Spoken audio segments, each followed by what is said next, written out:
당신은 지금 어디를 향해 걷고 있습니까? 열심히 살았는데 인생이 왜 이 모양일까? 가정을 지키려 애썼는데 마음은 왜 이렇게 공허할까? 하나님이 계시다면 왜 아무 대답도 없는 걸까? 안녕하세요.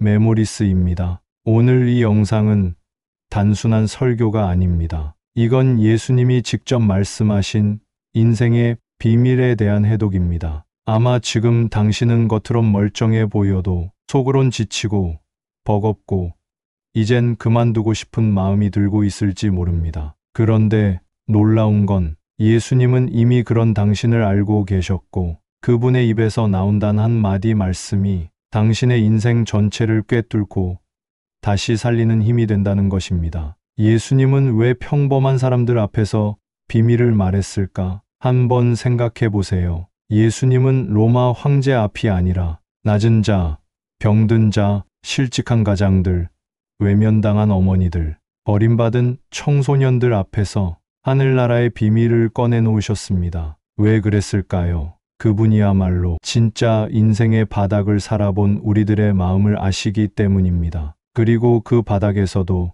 새롭게 시작할 수 있는 길을 가르쳐 주셨기 때문입니다. 그 길이 뭔지 궁금하신가요? 지금부터 제가 전해드릴 말씀은 종교적 이론이 아니라 삶을 바꾸는 실제적 인생의 원리입니다. 예수님이 가르쳐 주신 세 가지 비밀.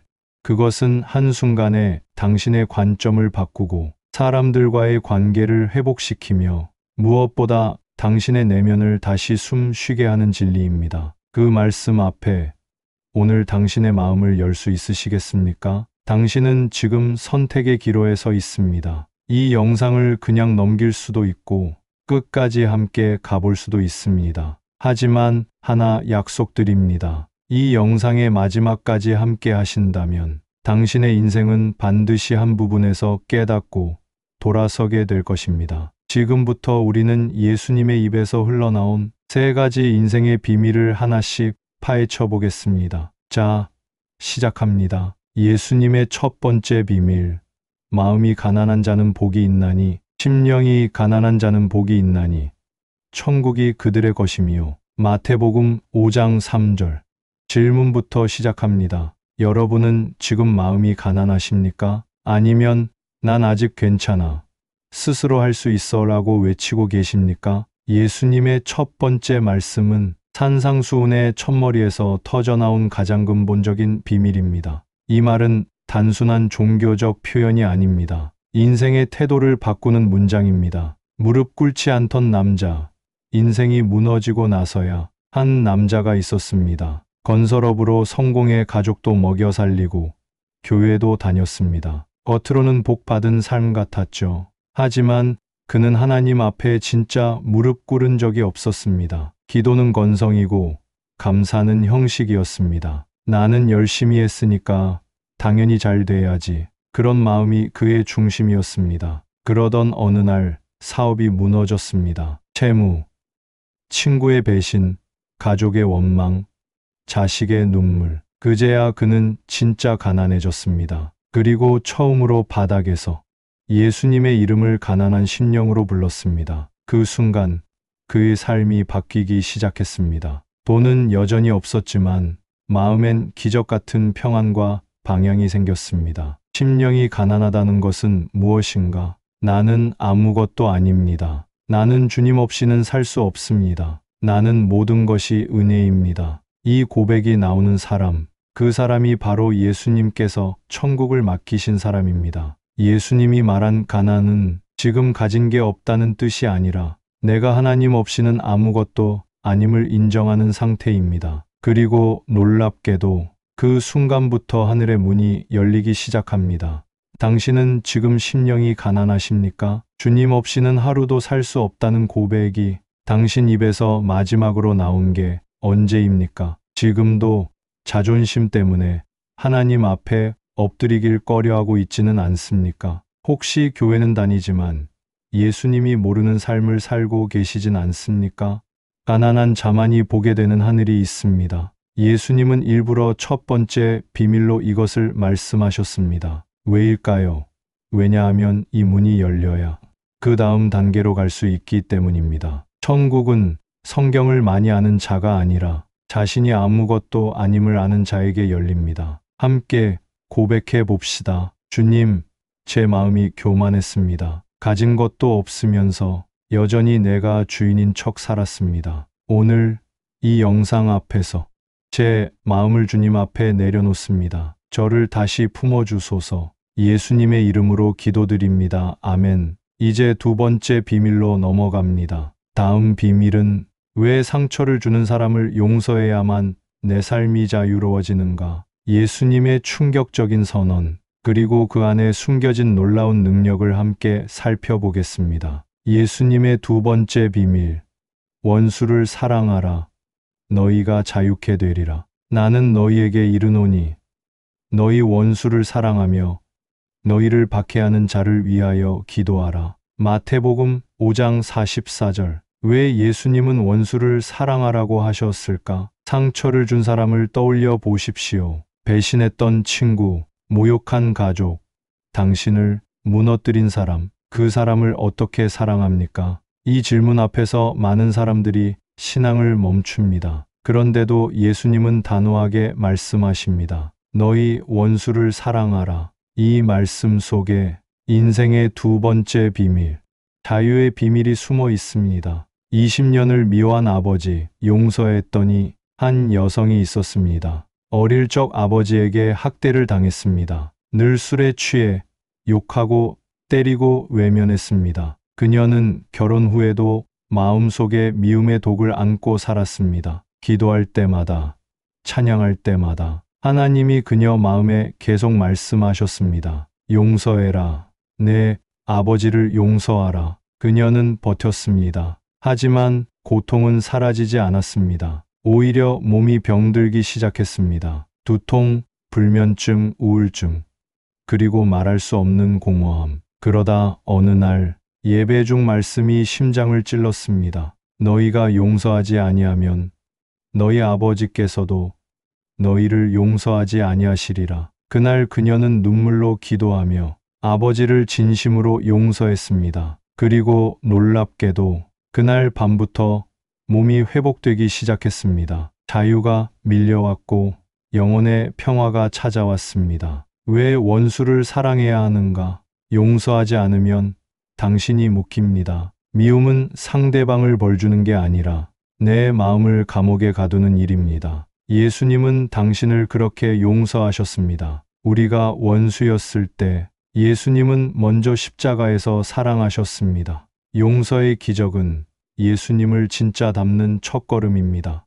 혹시 아직도 미워하는 누군가가 있습니까? 얼굴만 떠올라도 가슴이 답답해지는 그 사람, 말은 안 했지만 마음으로 저주하고 있는 그 사람, 지금 이 순간 예수님의 음성이 들립니다. 용서해라. 너를 자유케 하리라. 용서는 그 사람을 위한 것이 아니라 나 자신이 자유롭게 되기 위한 선택입니다. 함께 고백해 봅시다. 주님, 제 마음 안에 있는 미움을 가져가 주십시오. 용서할 수 없었던 그 사람을 예수님의 십자가를 붙들고 용서하겠습니다. 내 영혼을 자유롭게 해 주십시오. 예수님의 이름으로 기도합니다. 아멘. 3부 예수님의 세 번째 비밀.